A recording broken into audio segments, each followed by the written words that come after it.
The year since Donald Trump's accession to power has seen an intense augmentation of the global polycrisis, a concatenation of interacting crises that aggravate each other and make solutions appear impossible. 2025 also saw a few shifts in the basic dynamics of the polycrisis.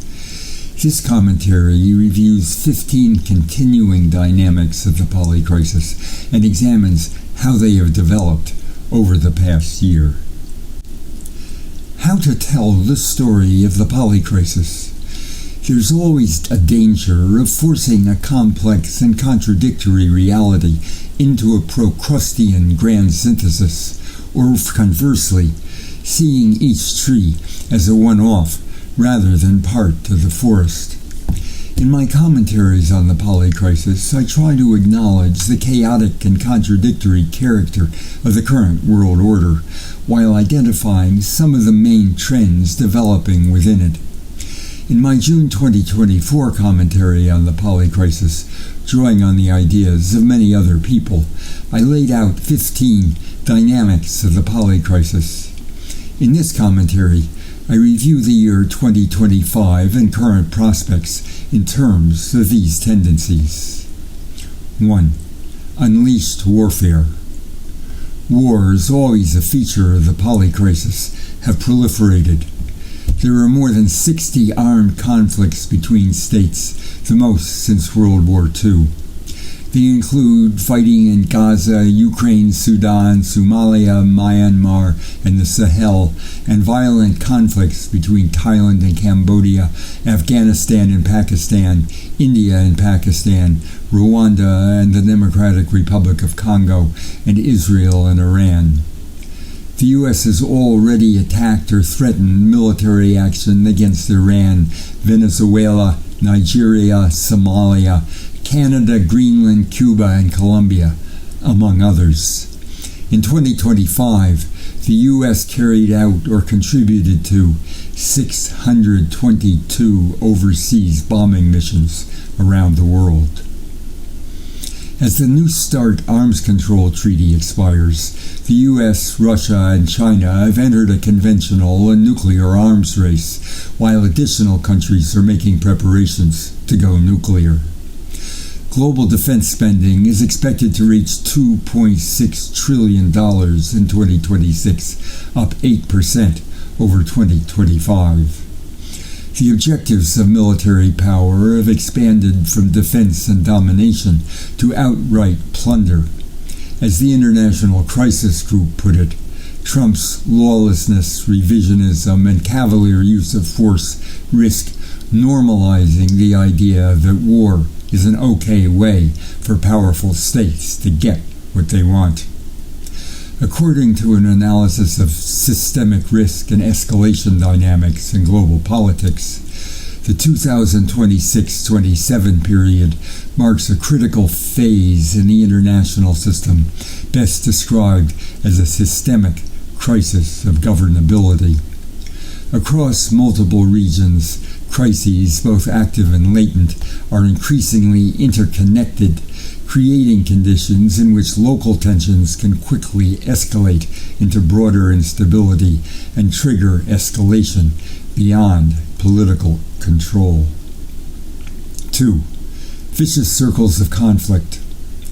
Conflicts aggravated by tit-for-tat escalation are creating dangers that are in nobody's interest and that nobody can control. The war between Ukraine and Russia, with their European, Chinese, and other backers, and their American manipulator seeking opportunities for plunder, provides a prime example. The war has produced growing circles of devastating bombing of civilian areas on both sides, cycles of drone war escalation, provocative probing of NATO territories by Russia, and threats of nuclear escalation. The Eurasia Group predicts that a more assertive NATO posture is likely to increase the risk of an escalatory spiral. The result, more direct, more frequent, and more dangerous Russia-NATO confrontations. Such escalating conflicts sometimes punctuated by brief respites, have occurred repeatedly between India and Pakistan, India and China, and numerous other hotspots. The dynamics of vicious circles are vividly illustrated by the many arms races going on around the world. 3. Breakdown of international cooperation. Well before the election of Donald Trump, international cooperation to address the world's most threatening problems had largely broken down. Action for peacekeeping, arms limitation, climate protection, economic cooperation, water use, fighting pandemics and other public health threats, and action to address threats from new technologies such as nanotechnology, drones, and artificial intelligence atrophied or worse. Now Trump has withdrawn the United States entirely from 66 international organizations responsible for addressing such global needs. Several countries have refused to join his Board of Peace because they see it as an effort to undermine the United Nations.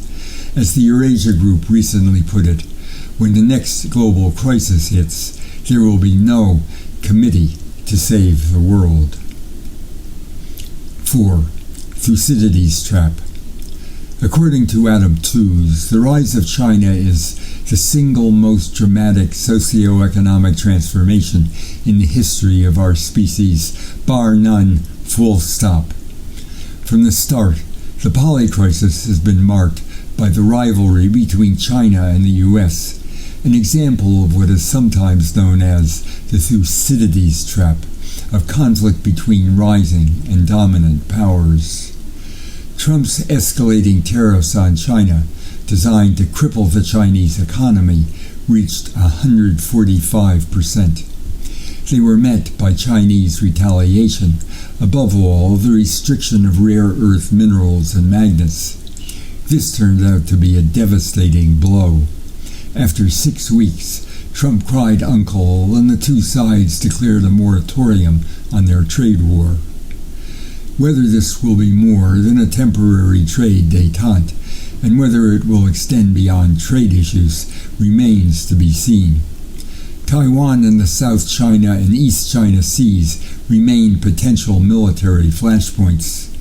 Meanwhile, the U.S. assertion, after its attacks on Venezuela, of a Dunroe Doctrine, restoring an exclusive U.S. sphere of influence throughout Latin America, is generating direct conflict between the U.S. and China. Trade between China, Latin America, and the Caribbean has grown from $12 billion in 2000 to $315 billion in 2020, with projections indicating it could surpass $700 billion by 2035. 5. War crime wave. Israel, backed by the U.S., has conducted in Gaza the most visible genocide in world history. The U.S. attack on Venezuela is a transparent violation of international law. Both Russia and Ukraine are conducting massive attacks on civilians and civilian infrastructure that are clearly crimes against humanity. According to the Secretary General of the UN, crises where civilians are bearing the brunt of violations of international law that may amount to war crimes and crimes against humanity include the Democratic Republic of the Congo, Ethiopia, Israel and the occupied Palestinian territory, Myanmar, Sudan, Ukraine, and Yemen. International law, often flouted in practice, is now being openly scorned in principle. Donald Trump said in a recent interview with the New York Times, "I don't need international law." His aide Stephen Miller explicitly spelled out the doctrine of might makes right. We live in a world, in the real world, that is governed by strength, that is governed by force, that is governed by power. These are the iron laws of the world since the beginning of time. 6. Fragmented globalization. For the 4 decades after 1980, A process of economic globalization increasingly integrated the world's national economies. The Polycrisis saw a continued expansion of transborder economic activity, but also the rise of great power bullying designed to gain control over global economic networks, ranging from energy sources to semiconductors. As Canadian Prime Minister Mark Carney observed in his widely noted speech to the World Economic Forum at Davos, great powers have begun using economic integration as weapons, tariffs as leverage, financial infrastructure as coercion, supply chains as vulnerabilities to be exploited. Or, as the Eurasian Group put it, the geopolitical great game used to be about physical territory.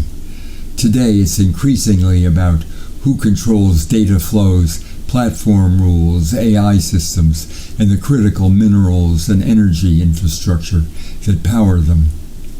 The world is too interconnected to carve up, and power is too fragmented across too many domains and actors for any great power to hold a sphere together.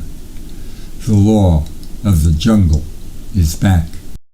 Trump's weaponization of tariffs has taken this tendency to the extreme. However, so far, the result is not to establish either U.S. hegemony or new economic blocs, but rather an increasingly polycentric global economy with less powerful countries opting for poly-alignment with multiple states and economic actors. 7. Geopolitics trumps all. Until the Great Recession, U.S. economic, political, and military hegemony was largely an accepted fact of life. Growth within a globalizing economy was the near-universal priority of corporations and states. But with the advent of the Polycrisis, economic and indeed all other concerns were increasingly subsumed by geopolitical conflict among the three great powers. This reality was recognized in Canadian Prime Minister Mark Carney's widely publicized Davos proclamation of a rupture in the world order, where geopolitics is submitted to no limits, no constraints. Call it what it is, he said, a system of intensifying great power rivalry where the most powerful pursue their interests using economic integration as coercion. This was still an intentional pursuit of national purposes, but Polycrisis geopolitics is now shifting, to borrow a term from Richard Falk, towards nihilistic geopolitics, oblivious to meaning, morality, or knowledge. Rational, realistic pursuit of national self-interest is increasingly passing over into bullying and plunder with little regard to their actual consequences. While great power rivalry remains in play, private and corporate greed are playing a growing role in shaping global processes. The grab for personal wealth by the likes of Trump, Musk, Putin, and the oligarchs around them increasingly deflect from the single-minded pursuit of national power.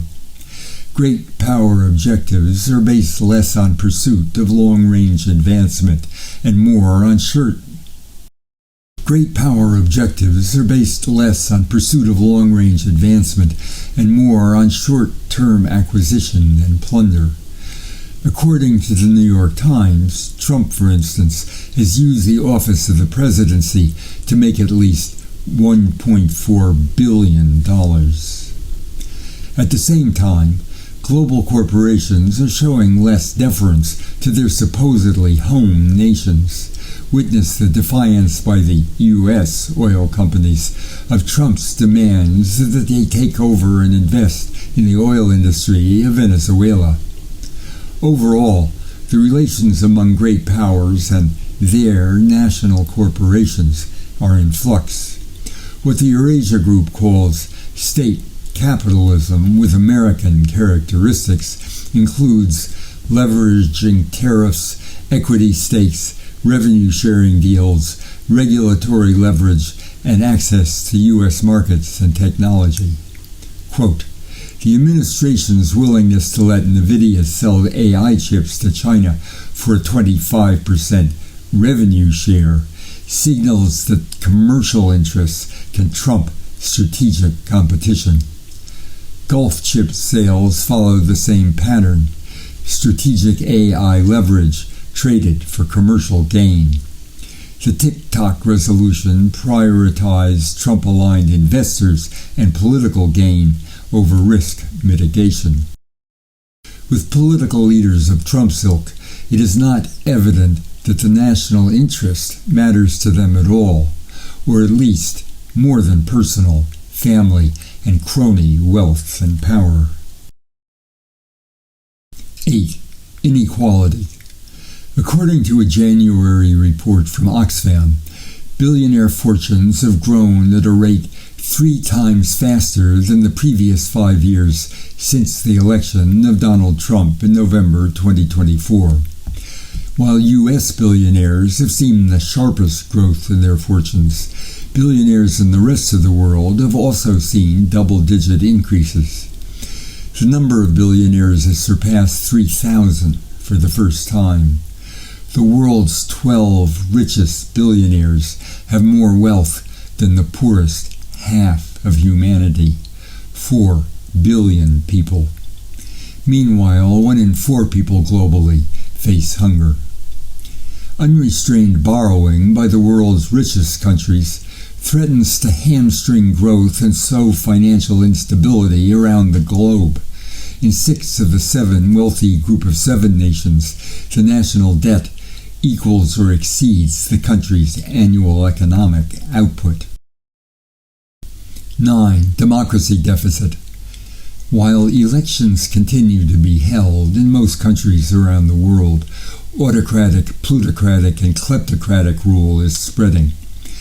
The United States, as the Eurasia Group observed, is experiencing a political revolution. President Donald Trump's attempt to systematically dismantle the checks on his power, capture the machinery of government, and weaponize it against his enemies. What began as tactical norm-breaking has become a system-level transformation.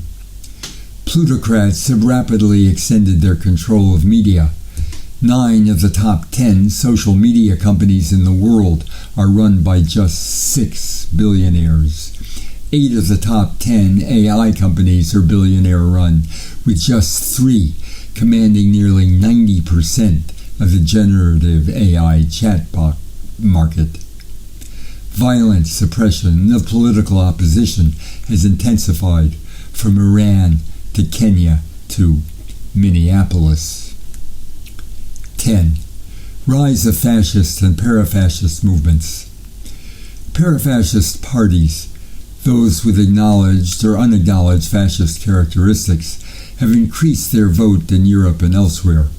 Governments, notably the U.S., are using their power to support parafascists around the world, illustrated by J.D. Vance's support for right-wing parties in Europe and Trump's $20 billion bailout to Argentine President Javier Milei to win his re-election. Meanwhile, mainstream politicians around the world have adopted far-right policies, such as racialized border control, hostility towards migrants, suppression of dissent, and expanded policing powers. Political leaders increasingly espouse might makes right ideology. As the most recent Doomsday Clock announcement points out, the current autocratic trend impedes international cooperation, reduces accountability, and acts as a threat accelerant, making dangerous nuclear, climatic, and technological threats all the harder to reverse. 11. Climate crisis. 2025 saw the crack-up of global cooperation to fight global warming. The U.S. under Donald Trump not only withdrew from the Paris Climate Agreement, but promoted expansion of fossil fuel extraction and burning while attempting to use the power of the U.S. government to obliterate the surging global rise of fossil-free energy technologies. Many countries drew back from their timetables for a transition off fossil fuels, and many corporations abandoned their commitments to climate protection.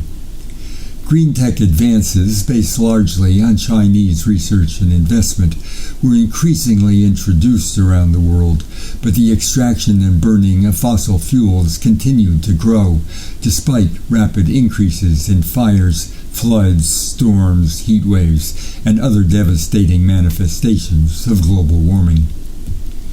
The level of atmospheric carbon dioxide reached a new high, rising to 150% of pre-industrial levels. 12. Incoherence. The Polycrisis has become even more complex, contradictory, and chaotic. Apparent trends and tendencies conflict. Policy-making is increasingly erratic, incoherent, and self-contradictory, with results far different from intent.